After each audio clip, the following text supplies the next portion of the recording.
Alors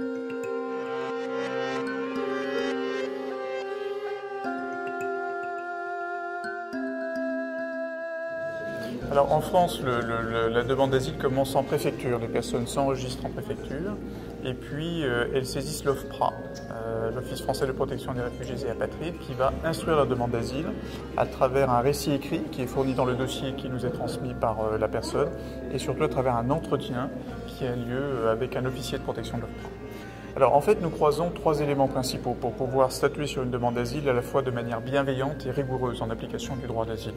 D'abord, nous prenons en compte le parcours de la personne. Ses craintes en cas de retour dans son pays d'origine formulées dans un dossier écrit et dans un entretien avec un officier de protection. Et nous regardons au regard de ce que nous savons de la situation dans le pays d'origine. Nous avons des chercheurs qui ont une connaissance très fine de la situation dans le pays d'origine. Et puis enfin, avec l'analyse juridique qui va permettre soit de protéger la personne, soit au contraire de rejeter sa demande d'asile. Il pourra ensuite faire un recours devant le juge, devant la Cour nationale du droit d'asile.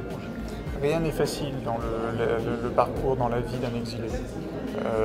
Les officiers de protection de l'OFPRA qui instruisent ces demandes, qui entendent les demandeurs d'asile, savent qu'ils accueillent des personnes qui sont dans la souffrance.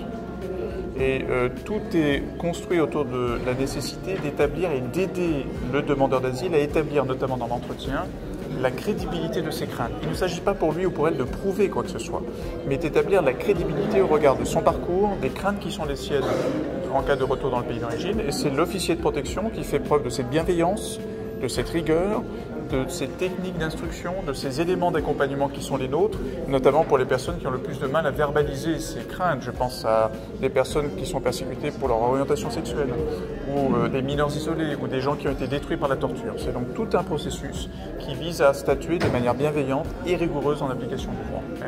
L'OFPRA est doté de l'indépendance de décision. C'est un élément en réalité ancien qui figure désormais dans la loi Asile de juillet 2015, indique très précisément que l'OFPRA, le directeur général de l'OFPRA, n'a le droit de recevoir d'instructions de personne.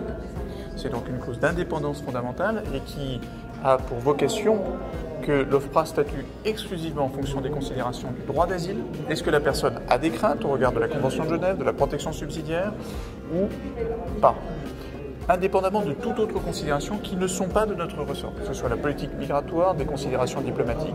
Et cette clause d'indépendance le garantit de manière absolue. En France, le droit d'asile est géré d'un point de vue administratif par la préfecture.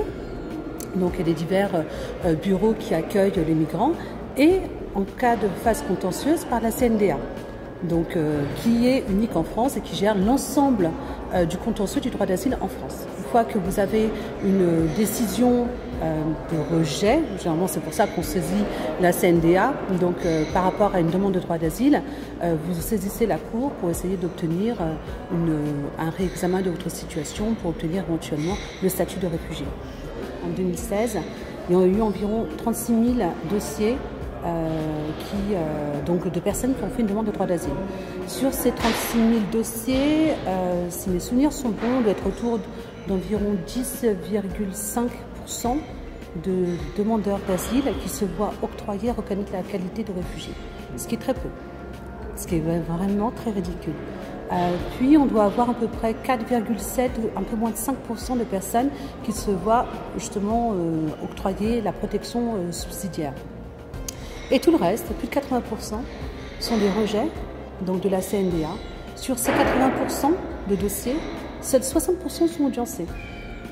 C'est-à-dire qu'on a plus de 20% donc, de dossiers où le réfugié qui a fait une demande de droit d'asile ne voit même pas sa demande examinée avec, du moins avec lui, avec le magistrat, avec son avocat. Et de facto, on estime que le dossier serait plutôt une demande d'asile plutôt dilatoire, qu'il n'y a pas suffisamment d'éléments sérieux, donc que ce soit des éléments de droit ou de fait, qui puissent motiver une demande de droit d'asile. Or, comme on le sait, les migrants qui arrivent ont déjà beaucoup de mal à se voir pour reconnaître une identité. Donc on parlait de l'identité, une nationalité, n'ont quasiment pas de papier avec eux puisqu'ils se les font voler dans les rues, dans les camps où ils peuvent être hébergés. Donc effectivement, on se retrouve dans une situation où on a quand même un panel assez important de dossiers où d'emblée, le juge unique va décider de par lui-même de rendre une ordonnance de rejet. Et cette ordonnance de rejet, il la notifie où à l'adresse qui a été déclarée par le migrant, qui est une adresse de domiciliation, exemple France Terre d'Asile Vôtre. Donc, résultat, le migrant ne reçoit jamais la notification de refus, donc l'ordonnance. Il n'a pas eu le temps d'être convoqué, il n'a pas eu le temps d'être écouté, ni d'être défendu par un avocat. Et de toute façon, même quand il a droit à un avocat, au niveau des demandes d'aide juridictionnelle, c'est tellement laborieux. Par exemple, vendredi dernier, donc j'étais à une maraude, je suis tombée sur un primo-arrivant qui ne parlait pas français, qui n'avait pas de papier sur lui, qui ne savait pas quoi faire et qui errait dans les parkings de Saint-Denis pour trouver désespérément un endroit pour dormir. Et pire encore, aujourd'hui, on se rend compte que l'État essaie de trouver d'autres moyens pour leur rejeter le droit d'asile et essaye de trouver un moyen de leur demander de voir si c'est possible de faire un asile interne dans leur pays. C'est-à-dire que vous allez avoir une population qui va être persécutée peut-être dans le nord du pays. On va leur dire, dans ces cas-là, votre droit d'asile en France, on ne peut pas vous l'octroyer parce que vous pouvez faire un asile interne dans le sud de votre pays. Et donc, refus avec une obligation de quitter le territoire.